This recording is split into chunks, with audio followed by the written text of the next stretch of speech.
ውድ የኢትዮሜዳ ቤተሰቦች ይህ የኢትዮሜዳ የምርጥ ገጾች ዝግጅት ነው። በዚህ ዝግጅት ሌተናል ኮሎኔል መንግስቱ ኃይለማርያም በትግላችን ቅጽ 2 መጽሐፋቸው ኤርትራን ከኢትዮጵያ ለመገንጠል የተደረገውን ደም አፋሳሽ ጦርነት በተመለከተ ያሰፈሩትን ክፍል እንቃኛለን። ውድ ቤተሰቦቻችን ዝግጅታችንን መከታተል ስትጀምሩ ቻናላችንን ሰብስክራይብ፣ ላይክ፣ ሼር እንድታደርጉ በአክብሮት እንጠይቃለን።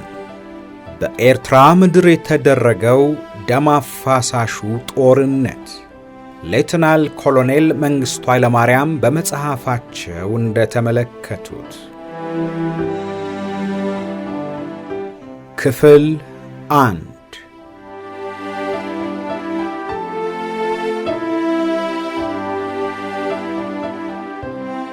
ገንጣዮች የውጊያ ስልታቸውን በመለወጥ ደረጃ በደረጃ በሰራዊታችን ላይ ተከታታይ ጥቃት መሰንዘርና ብሎም የክፍለ ሀገሩን ርዕሰ ከተማ አስመራን መክበብ።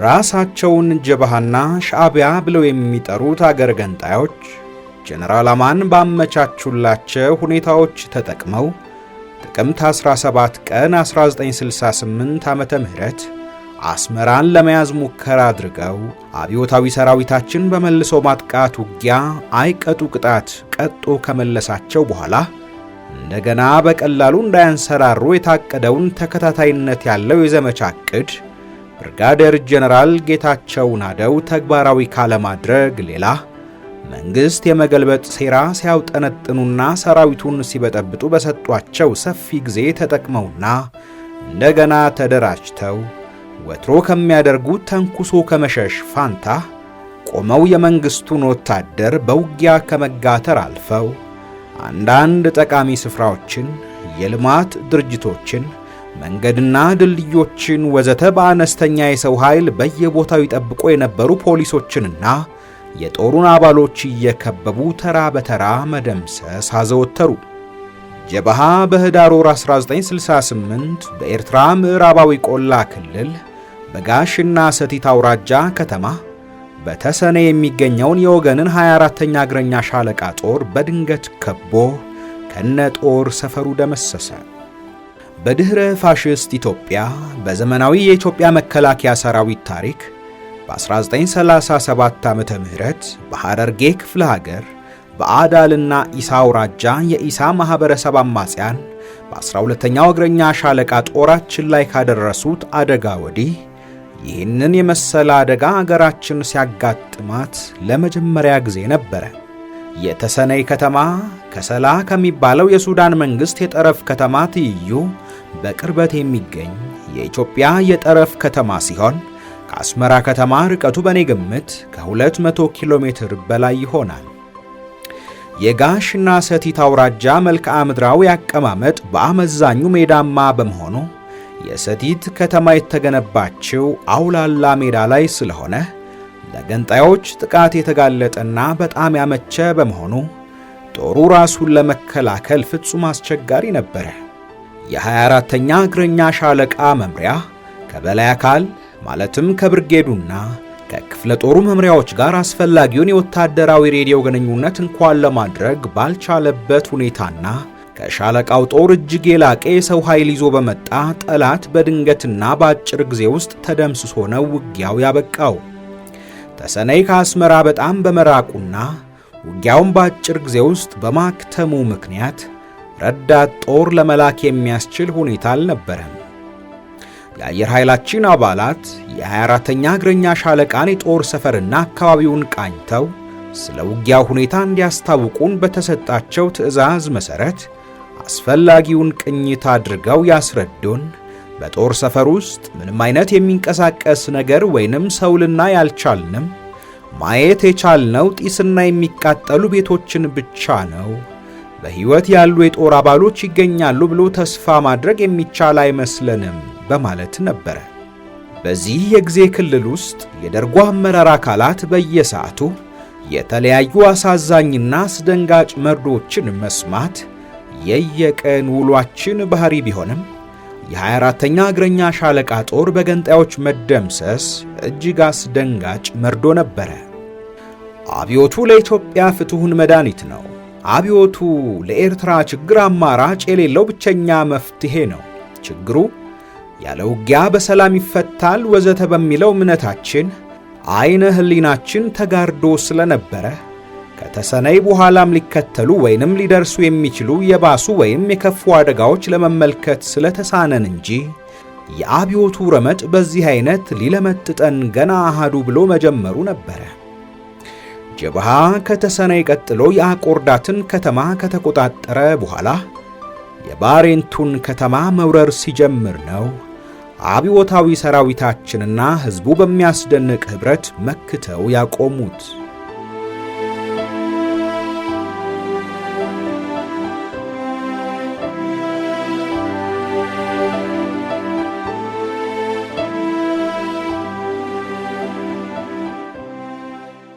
ናቅፋ ላይ የ15ኛ እግረኛ ሻለቃ ጦር በሻዕቢያ መከበብ። ቃሩራ የኢትዮጵያን የፖለቲካ ካርታ ለሚመለከት አንባቢ በኤርትራ ሰሜን ከሱዳን ጋር በሚያዋስነን ሹል የመሬት ቅርጽ ላይ የምትገኝ በጣም ትንሽ የጠረፍ ከተማ ነች። በዚህች ከተማ ትይዩ በሱዳን ውስጥ የሱዳን ቃሩራ የምትባል ሌላ ትንሽ የጠረፍ ከተማ ትገኛለች። እነዚህ የኢትዮጵያ ቃሩራና የሱዳን ቃሩራ በመባል የሚጠሩ ተጎራባች ትንንሽ የጠረፍ ከተሞች በሁለቱ ጎረቤታማ ሀገሮች መካከል በአብዛኛው ሕገወጥ ገበያ መለዋወጫና የሁለቱም ሀገሮች ሰላዮች መመላለሻ ወይንም መውጫና መግቢያ በመሆን ሲያገለግሉ ኖረው አረቦች ጀብሃን አደራጅተው ካዘመቱብን በኋላ የገንጣዮች መውጫና መግቢያ በሮች ብቻ ሳይሆኑ የመሳሪያ፣ የስንቅ፣ የመድኃኒትና የተለያዩ ቁሳቁሶች በስውር ማቅረቢያ በሮች በመሆናቸው የሁለቱንም አገሮች ትኩረት የሚስቡ ሆኑ። የሱዳን መንግስት በአገራችን የውስጥ ጉዳይ ጣልቃ ገብቶ ገንጣዮችን ከመርዳት ባሻገር በቃሩራ ከተማ አቅራቢያ ጦር በማስፈሩ የኢትዮጵያን መንግስት በአጸፋው ለጠረፉ ጥበቃ የ15ኛውን እግረኛ ሻለቃ ጦር ናቅፋ ላይ አሰፈረ። የ15ኛ እግረኛ ሻለቃ መምሪያ ደግሞ በበኩሉ ከሻለቃው የተነጠለ አንድ እግረኛ ሻምበል ጦር ኢትዮጵያ ቃሩራ ላይ አስፍሮ የቃሩራን በርና አካባቢውን መቆጣጠር ጀመረ። አጠቃላይ የቁጥጥር ይዞታውን በኤርትራ ምስራቃዊ ቆላ ክልሎች በቀይ ባህር ዳርቻ ከቃሩራ እስከ ምጽዋ አውራጃና በመጠኑም ወደ ኤርትራ ደቡባዊ ደጋማ ክፍል ጠጋ አድርጎ ጦሩን በማስፈር ከጀብሃና ከመንግስቱ ጦር ጋር የተፋጠጠው ሻዕቢያ በታሪክ ለመጀመሪያ ጊዜ በግንቦት ወር 1968 ዓመተ ምህረት ዛሬ በማላስታውሰው ዕለተ ቀን ቃሩራ የሰፈረውን የ15ኛ እግረኛ ሻለቃ ተነጣይ እግረኛ ሻምበል ጦር በድንገትና በሌሊት ከቦ በማደር ጎህ ሲቀድ በመጠነ ሰፊ ጦር ውጊያ ከፍቶ በጥቂት ሰዓት ውስጥ ጦሩን ደምሶ ከተማዋንና የጦሩን ሰፈር መቆጣጠር ቻለ። ቃሩራ በኔ ግምት ከናቅፋ ርቀቱ ከ50 ኪሎ ሜትር ቢያንስ እንጂ አይበልጥም።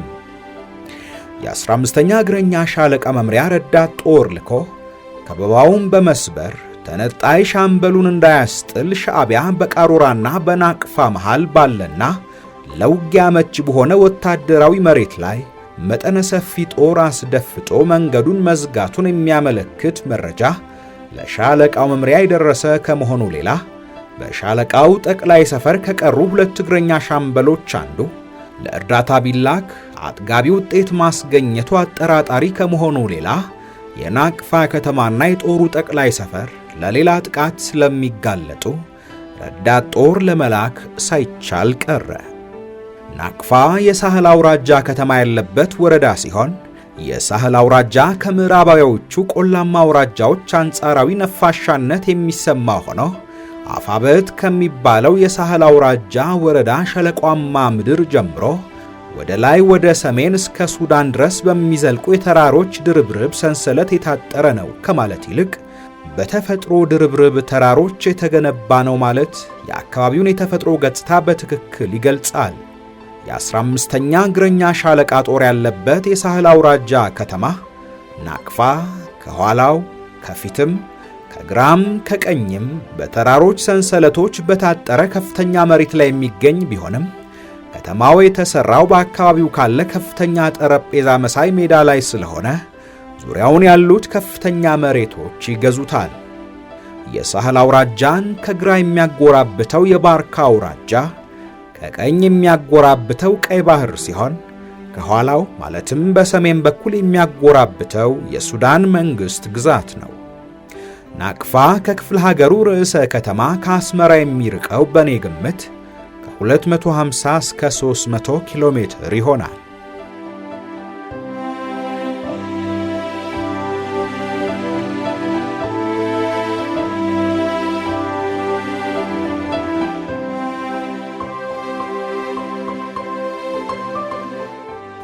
የ15ኛ እግረኛ ሻለቃ አዛዥ ሻለቃ ማሞ ተምትሜ በቅድሚያ ቃሩራ የሚገኘው ተነጣይ እግረኛ ሻምበል ጦር መደምሰሱን፣ ቀጥሎም ናቅፋ ላይ ያለው የሻለቃው ጦር በሻዕቢያ ጦር በመከበቡ ውጊያ ላይ መሆኑን በመግለጽ ሻዕቢያ ያለውን ኃይል አሰባስቦ የከበበን ስለሆነ ረዳት ጦር በአስቸኳይ እንዲላክልን ብሎ ብርጌዱን ሲጠይቅ በግልባጭ ለሁለተኛ ዋልያ እግረኛ ክፍለ ጦር መምሪያ፣ ለምድር ጦር ጠቅላይ መምሪያ፣ ለጦር ኃይሎች ጠቅላይ መምሪያና ለጊዜያዊ ወታደራዊ አስተዳደር ደርግም ማሳወቀ።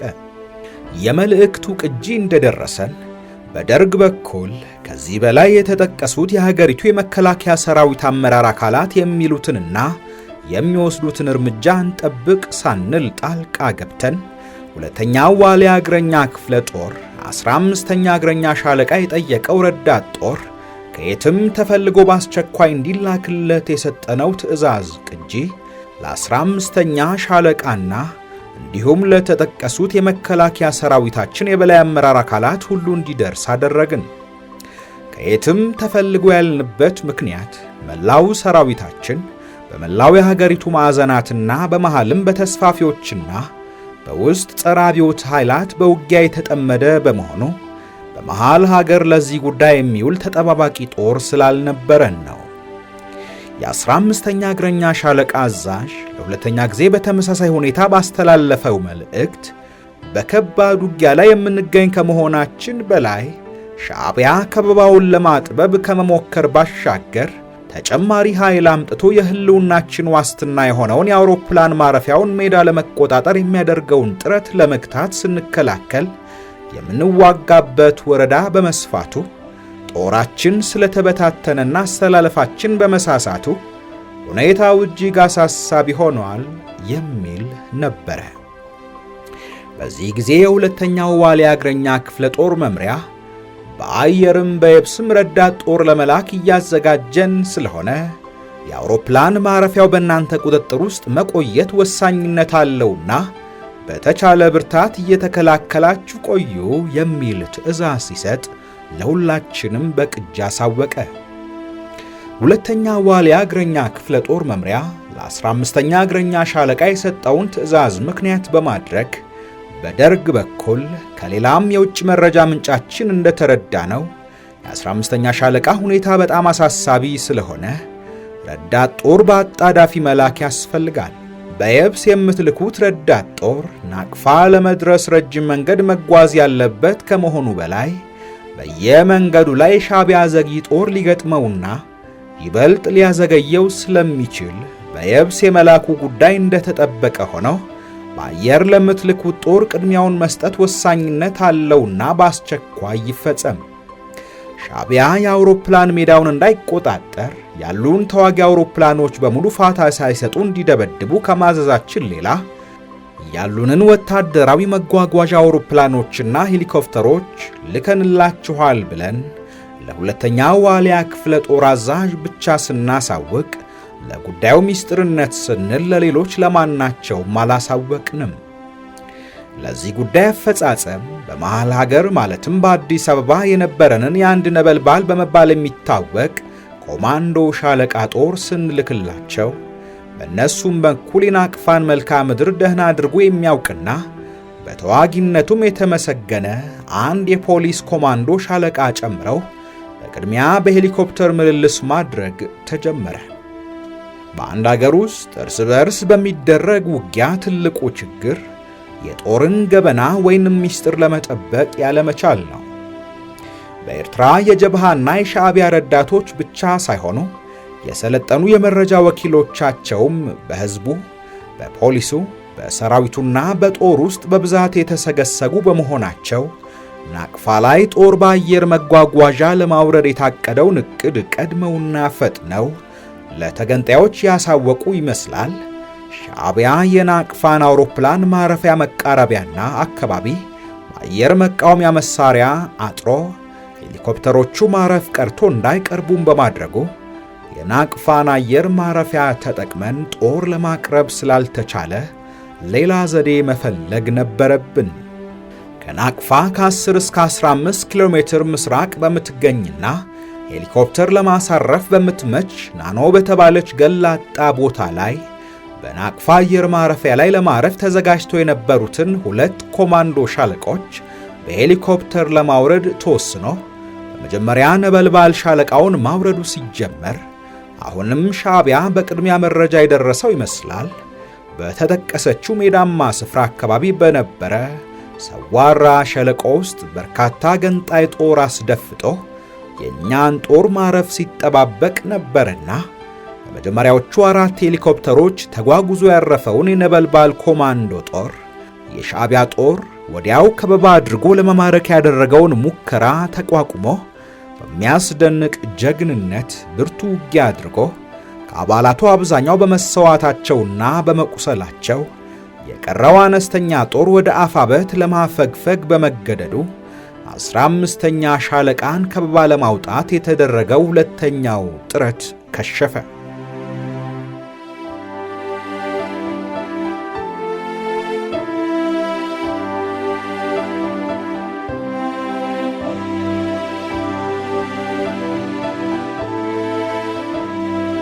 አፋበት ከናቅፋ ወዲህ የሚገኝ የሳህል ሌላው የወረዳ ከተማ ሲሆን 16ኛው እግረኛ ሻለቃ የሚገኝበት ስፍራ ነው።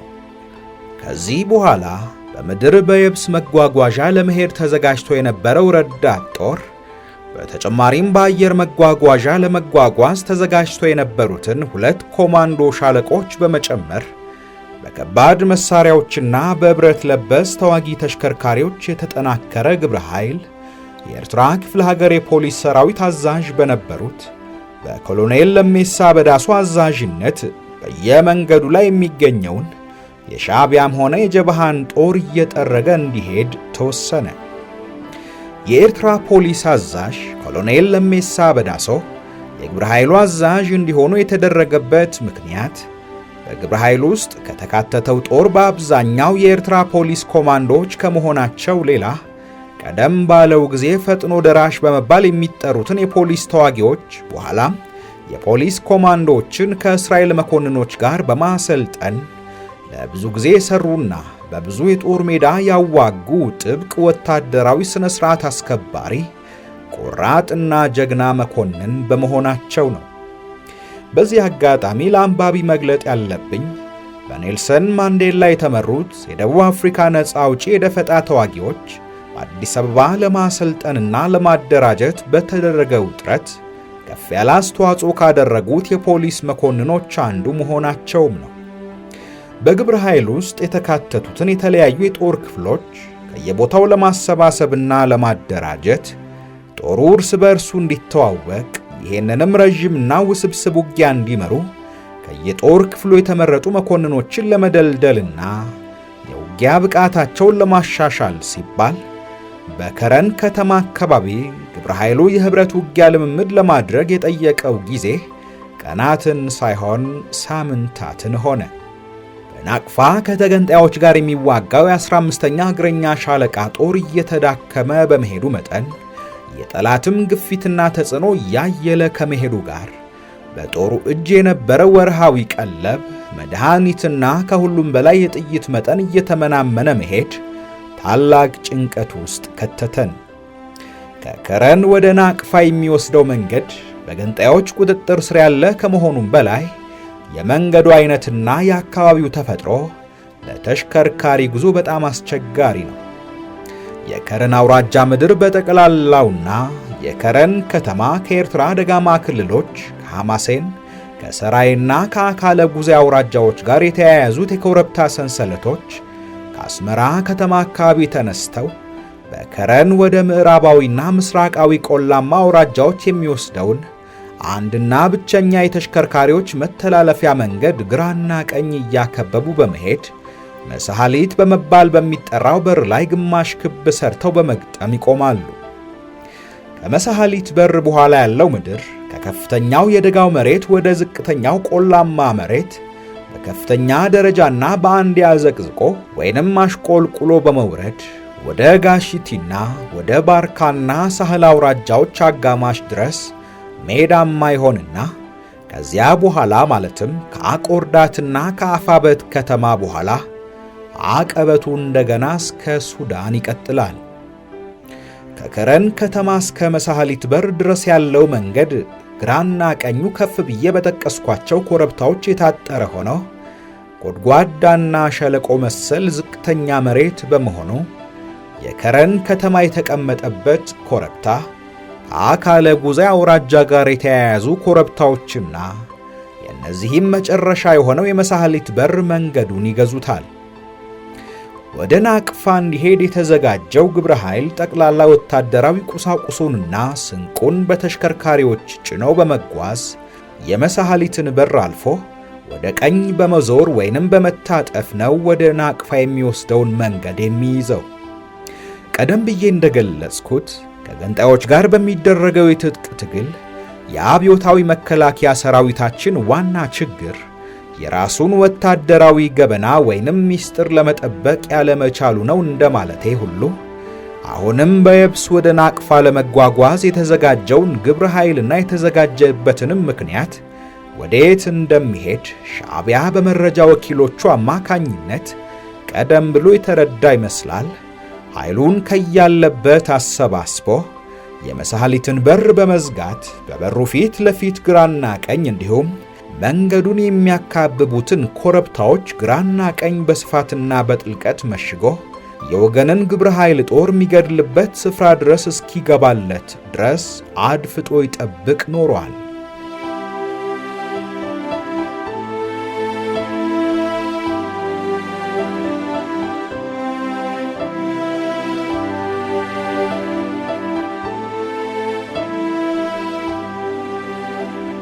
የሁለተኛው ዋሊያ እግረኛ ክፍለ ጦር መምሪያ ብርጌዱና እንዲሁም የዘማቹ ግብረ ኃይል ስለ ሻዕቢያ እንቅስቃሴ የመረጃ ድህነት ስለነበራቸው ሻዕቢያ ኃይሉን በሙሉ የሰበሰበው በናቅፋ 15ኛ ሻለቃን በመክበብ ላይ ብቻ ያተኮረ ነው የሚል ግምት ሳይኖራቸው አይቀርም።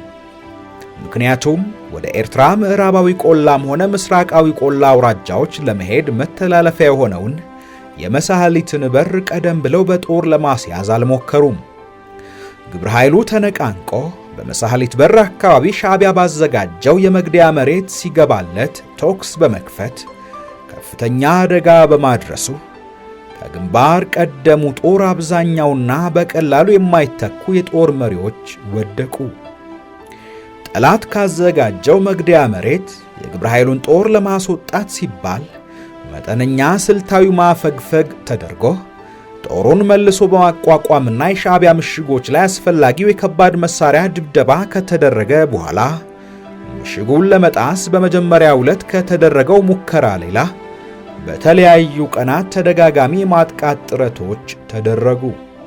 የወገን ጦር አዛዦች የግብረ ኃይሉ ጦር በመቁሰልና በመሰዋት ኃይሉ ሲቀንስባቸው የሚተኩት ተጠባባቂ ወይም ተተኪ ደጀን ጦር ስላልነበራቸው ያንኑ ጦር እያመላለሱ በማዋጋት በጠላት ላይ ከፍተኛ ጉዳት ቢያደርሱ ሻዕቢያ ሙታንና ቁስለኞችን ከውጊያው ግንባር ወዲያው በማግለል አዲስ ጦር ከናቅፋ እያመጣ ይተካል።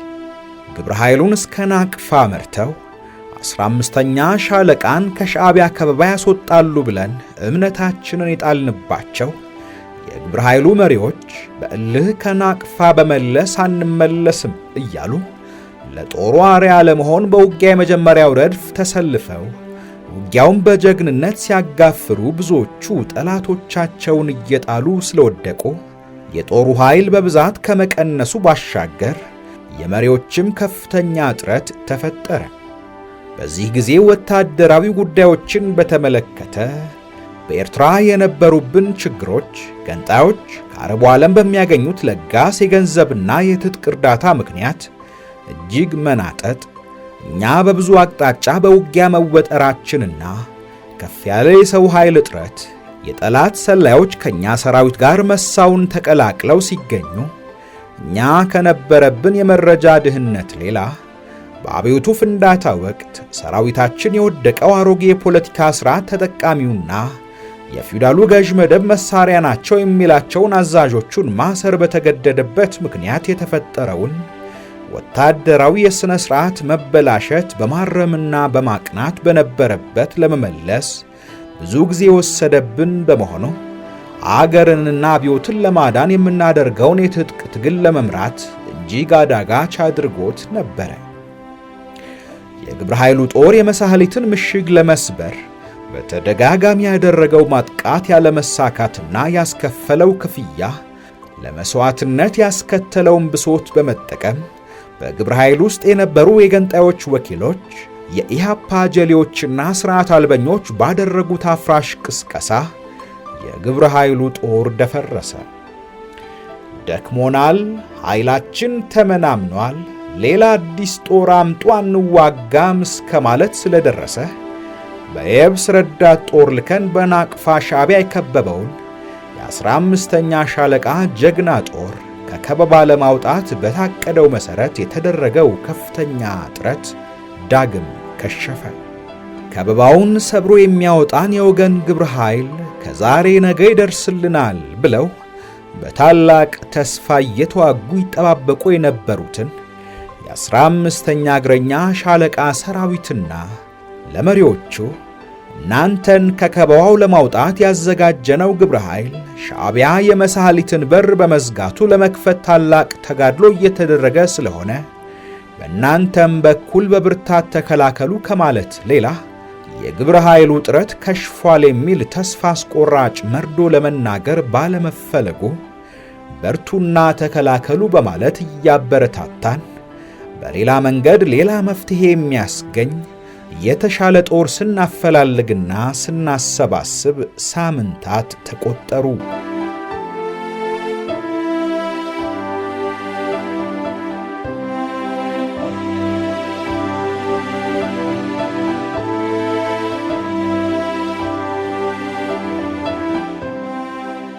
ውድ የኢትዮ ሜዳ ቤተሰቦች በምርጥ ገጾች ዝግጅታችን ከትግላችን ቅጽ 2 መጽሐፍ የመረጥንላችሁ ታሪክ ቀጣይ ክፍል በተከታይ ፕሮግራማችን ይቀርባል። ውድ ቤተሰቦቻችን ቻናላችንን ሰብስክራይብ፣ ላይክ፣ ሼር እንድታደርጉ ሐሳብ አስተያየቶቻችሁንም እንድታጋሩን በአክብሮት እንጠይቃለን።